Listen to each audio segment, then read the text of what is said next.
아사의 아들 여호사밧이 대신하여 왕이 되어 스스로 강하게 하여 이스라엘을 방어하되 유다 모든 견고한 성읍에 군대를 주둔시키고 또 유다 땅과 그의 아버지 아사가 정복한 에브라임 성읍들의 영문을 두었더라. 여호와께서 여호사밧과 함께 하셨으니 이는 그가 그의 조상 다윗의 처음 길로 행하여 바알들에게 구하지 아니하고 오직 그의 아버지의 하나님께 구하며 그의 계명을 행하고 이스라엘의 행위를 따르지 아니하였음이라. 그러므로 여호와께서 나라를 그의 손에서 견고하게 하심에 유다 무리가 여호사밧에게 예물을 드렸으므로 그가 부귀와 영광을 크게 떨쳤더라. 그가 전심으로 여호와의 길을 걸어 산당들과 아세라 목상들도 유다에서 제거하였더라.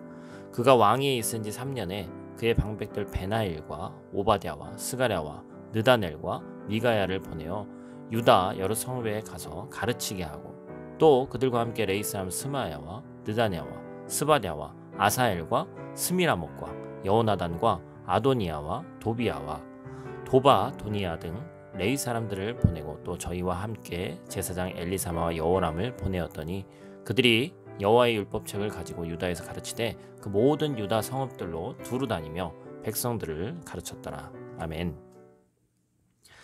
샬롬. 오늘도 하나님의 말씀으로 하루 시작하신 여러분들에게 하나님의 은혜와 평강이 충만하게 넘치시기를 간절히 축복합니다.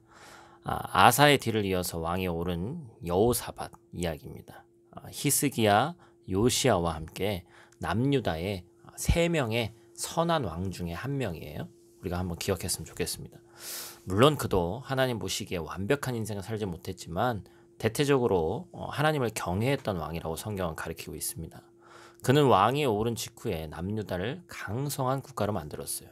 경제적인 부분만 아니라 군사적으로도 주변 열강들과 어깨를 나란히 할 정도로 자주 국방을 이뤘습니다. 유다의 모든 성읍들마다 군대를 파견해서 적들에게 쉽게 함락되지 않도록 방어진을 구축했어요. 경제와 안보의 안정으로 인해서 유다 백성들의 삶은 풍요로워졌습니다. 물론 이 모든 일은 전적으로 하나님의 크신 능력이 있었기에 가능했습니다. 왜 하나님께서 여호사밧 시대에 유다를 이렇게 축복해 주셨을까? 그게 이제 포인트죠. 여호사밧이 하나님을 기쁘시게 하는 정책을 펼쳤기 때문입니다. 그가 왕이 된 후에 심혈을 기울인 국가 사업이 있었으니 바로 우상척결이었습니다. 6절 말씀에 쓰여져 있죠.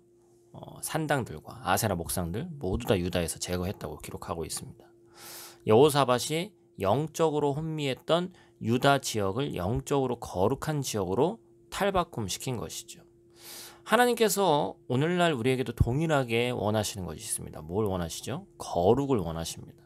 모세와 여호수아를 부를 때 우리가 그 부르심의 장면을 한번 기억했으면 좋겠는데 첫 번째 요구하신 것이 거룩이었어요.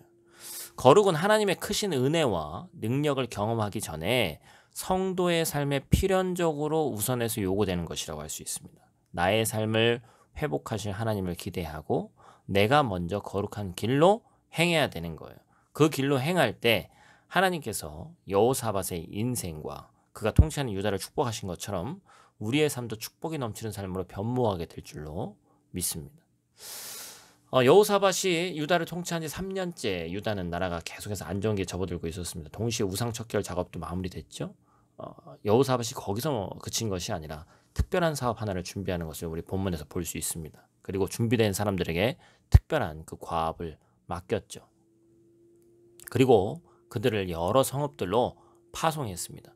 과연 그들이 왕에게 받은 과업이 무엇이었어요? 바로 9절 말씀에 쓰여져 있죠. 여호와의 율법책을 가지고 온 유다에 가서 가르치는 거죠. 바로 율법책을 백성들에게 가르치는 것. 이미 모세 시대 때 받았던 말씀이지만 수많은 세월이 지났죠. 그 망각하고 잊혀졌던 것들을 다시 한번 가르치는 것이었습니다. 지식과 정보화 시대를 살아가는 우리들에게 진정으로 필요한 것은 또 다른 새로운 정보가 아니라 영원하신 하나님의 말씀인 줄 믿습니다. 하나님의 말씀은 세대를 초월하고 국가를 초월해서 모든 민족과 개인의 영역에 유익한 거예요. 그 말씀을 묵상하고 순종할 때 하나님의 언약이 내 삶을 통해서 성취되는 귀한 일이 일어나는 겁니다. 에스겔 골짜기의 마른 뼈들에게 에스겔 선지자가 하나님의 말씀을 대언했을 때 그 뼈들이 살아나 군사가 되었음을 기억해야 하는 것이죠. 최근에 우리의 삶이 어수선하고 생명력이 없고 또한 여러 가지 얽히고 설킨 문제들로 인해서 괴로운 상황이라면 다시 한번 하나님의 말씀을 붙잡아야 됩니다. 하나님의 말씀을 읽고 묵상해서 그 가운데 깨닫게 된 진리를 적용하고 순종해 나갈 때 내 삶이 흥왕해지는 것이죠. 말씀을 생활하는 것은 종교인의 숙제가 아니라 호흡과도 같은 것입니다. 그 말씀이 나를 살리고 내 주변을 살립니다. 오늘부터 다시 한번 말씀을 붙들고 그 말씀을 곱씹으면서 말씀을 생활하는 삶을 사시기를 간절히 축복합니다. 그 길만이 가장 풍성하고 유익한 영원한 행복을 경험하는 길인 줄 믿습니다. 기도하겠습니다.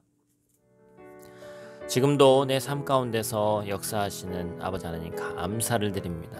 하나님 안에 있을 때 우리가 참 평안을 느낄 수 있음을 기억하며 내 삶 속에서 거룩을 추구하며 세상과 다르다고 뭔가 의시되거나 자만하는 것이 아니라 내가 하나님이 보시기에 하나님의 자녀로서 합당하게 해야 될 일들을 하는 것이 귀하고 복된 길인 줄 믿고 그 길을 가길 원하오니 하나님께 온전히 나아갈 수 있도록 도와주시옵소서. 특별히 하나님의 말씀을 다시 한번 아는 것에 지치지 않게 하시고 우리 삶 가운데 여호와의 율법으로 하나님의 말씀으로 다시 한번 우리 삶이, 우리 가정이, 우리 직장이, 내 사업체가 다시 한번 새롭게 세워지는 귀하고 복된 시기 될 수 있도록 도와주시옵소서. 감사를 드리며 예수님 귀하신 이름으로 기도드립니다. 아멘.